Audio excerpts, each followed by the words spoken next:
Assalamualaikum warahmatullahi wabarakatuh. Selamat pagi anak-anak. Pada kesempatan kali ini kita akan melanjutkan materi masih tentang sistem gerak pada manusia. Kalau pada pertemuan kemarin kita sudah membahas tentang tulang, berbagai macam jenis tulang, struktur tulang dan fungsinya. Nah, sekarang kita akan membahas lebih lanjut yaitu tentang rangka. Nah, susunan rangka manusia. Jadi tulang-tulang yang tersusun pada tubuh manusia itu kemudian membentuk yang namanya rangka.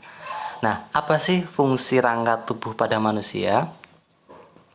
Fungsinya yang pertama yaitu adalah memberi bentuk tubuh. Jadi bentuk tubuh kalian yang tinggi, yang seperti itu dibentuk oleh rangka. Kemudian yang kedua adalah menegakkan tubuh. Coba bayangkan kalau tubuh kita tidak ada rangka, tidak ada tulangnya, pasti kalian tidak bisa menegakkan tubuh kalian. Kemudian yang ketiga adalah tempat melekatnya ototnya. Jadi di dalam rangka itu ada otot yang melekat, yang kemudian otot itu akan menggerakkan rangka kita. Kemudian yang keempat adalah tempat menyimpan berbagai macam mineral seperti kalsium, fosfat dan lain sebagainya. Dan yang kelima adalah melindungi organ dalam, terutama pada tulang dada dan tulang rusuk itu berfungsi melindungi organ dalam, yaitu ada jantung, ada paru-paru dan lain sebagainya. Nah, rangka manusia itu secara umum dibagi menjadi dua, yaitu rangka aksial dan rangka apendikular. Aksial itu berarti adalah sumbu tubuh, sedangkan apendikular itu adalah anggota tubuh. Nah, anggota tubuh. Nah, ini rangka aksial. Ada yang pertama rangka tengkorak. Jadi rangka aksial itu yang dari atas ujung kepala sampai ke bawah sampai ke tulang. Nah, ini yang kedua adalah tulang belakang. Yang ketiga adalah tulang dada dan tulang rusuk, itu rangka aksial. Kemudian ini adalah rangka apendikular. Apendikular itu berarti ada dua, yaitu yang pertama apendikular atas, yaitu hanya tangan. Kemudian apendikular bawah, yaitu adalah kaki, ya, dari panggul sampai ke bagian bawah kaki. Nah, sekarang kita lanjut saja ke hubungan antar tulang. Jadi ada yang disebut dengan sendi. Nah, sendi atau yang biasa disebut dengan artikulasi. Jadi ini adalah dua buah tulang yang saling berhubungan itu membentuk sebuah sendi atau artikulasi. Nah, ada beberapa jenis sendi nanti, ya. Ini yang akan kita pelajari, ya.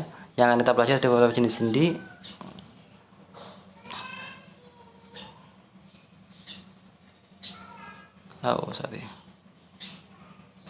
Nah, ini yang pertama namanya adalah sendi mati, ya. Yang pertama namanya adalah sendi mati. Nah, sendi mati atau sinartrosis. Dari sendi mati ini adalah hubungan antar tulang yang dihubungkan oleh serabut jaringan ikat. Dan ciri utamanya apa? Dia tidak bisa digerakkan, walaupun dia sendi tapi tidak bisa digerakkan. Contohnya apa? Contohnya adalah hubungan antar tulang tengkorak. Jadi tulang tengkorak kita itu tidak hanya terdiri atas satu tulang saja, tapi beberapa tulang dan saling berhubungan dan tidak bisa digerakkan. Coba bayangkan kalau tengkorak kita bisa bergerak, repot nanti kita, ya. Yang kedua adalah sendi kaku, ya. Ini hubungan antar tulang yang dihubungkan oleh kartilago dan ini memungkinkan bergerak tetapi secara terbatas. Apa contohnya? Itu adalah sendi antar ruas tulang belakang. Kemudian sendi antara tulang betis dengan tulang kering. Ini adalah contoh dari sendi kaku. Nah, ini yang ketiga yang banyak, yang mungkin gampang kita amati, yaitu sendi gerak atau diartrosis. Apa cirinya? Ya, dia dihubungkan oleh jaringan ikat. Kemudian tulangnya itu bisa bergerak, sendinya itu bisa bergerak dengan cukup bebas. Nah, dari sendi diartrosis atau sendi gerak ini ada beberapa bagiannya. Yang pertama adalah mangkok sendi. Nanti akan kita lihat gambarnya mangkok sendi. Yang kedua adalah bonggol sendi. Yang ketiga adalah pembungkus atau namanya ligamen, pembungkus sendi. Dan yang keempat ada cairan. Jadi dalam ligamen itu, dalam pembungkusnya itu ada cairan sendinya. Oke. Nah, sendi gerak atau diartrosis terdiri dari 4 jenis sendi. Terdiri dari 4 jenis sendi. Apa saja sih? Yang pertama, apa saja? Yang pertama namanya adalah sendi putar. Sebentar. Nah, sendi putar. Yang kedua namanya adalah sendi engsel, dan yang ketiga adalah sendi peluru. Nah, coba kita mulai dari yang pertama, sendi engsel. Nah, pasti kalian tidak asing lagi dengan yang nama engsel ya. Engsel itu biasanya terdapat pada pintu, mungkin pintu jendela atau mungkin pintu rumah, itu pasti ada engselnya. Nah, kenapa dikatakan sendi engsel? Karena gerakannya itu mirip dengan engsel ya. Sendi yang salah satu tulangnya hanya dapat digerakkan ke satu arah. Jadi kalau pada engsel itu kan pintu misalkan hanya bisa digerakkan pada satu arah. Sama sendi engsel juga seperti itu. Jadi hanya bisa digerakkan pada satu arah. Contohnya mana? Lutut kalian. Jadi lutut itu bisa digerakkan hanya satu arah. Lutut. Dia mirip dengan engsel cara kerjanya. Kemudian siku, kemudian ada ruas antar jari. Coba perhatikan ya. Nah, ini coba, ini mirip cara kerjanya mirip dengan engsel. Dia hanya bisa bergerak ke satu arah. Nah, selanjutnya yang kedua adalah sendi peluru.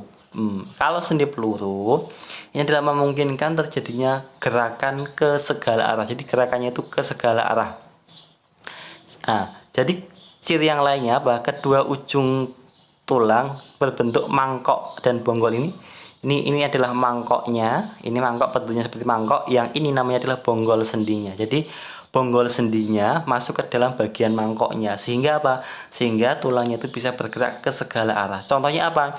Contohnya adalah sendi gelang bahu dengan tulang lengan atas. Jadi bahu kalian itu kan bisa digerakkan ke segala arah, ke atas, ke bawah, samping, kanan, kiri, depan. Termasuk juga sendi antara tulang paha dengan gelang panggul ini adalah tulang antara lengan ya, antara gelang bahu dengan lengan atas, ini bisa digerakkan ke segala arah. Nah, yang ketiga namanya adalah sendi putar. Sama seperti namanya, kalau sendi putar berarti dia hanya bisa berputar ya. Contohnya di mana? Contohnya adalah ketika kepala kita berputar ke kiri dan ke kanan. Nah, ini merupakan contoh dari sendi putar. Pada kepala kita, dan leher ya, tulang atlas dan tulang leher itu hanya bisa bergerak berputar, tidak bisa bergerak ke yang lainnya. Dan yang terakhir namanya adalah sendi pelana. Nah, kalau pelana ini berarti seperti mirip pelana kuda ya, dia hanya membentuk sendi berbentuk seperti pelana dan berporos dua, di porosnya dua ini ya. Kemudian contohnya ini adalah sendi tulang ibu jari, kemudian sendi antara tulang telapak tangan dengan ruas jari tangan. Ini adalah contoh dari sendi pelana. Oke. Nah, ini otot, ini akan kita bahas pada pertemuan selanjutnya. Berarti untuk pertemuan kali ini cukup sampai di sini. Nah, nanti jangan lupa untuk dikerjakan tugasnya. Terima kasih Bapak Hiris. Assalamualaikum warahmatullahi wabarakatuh.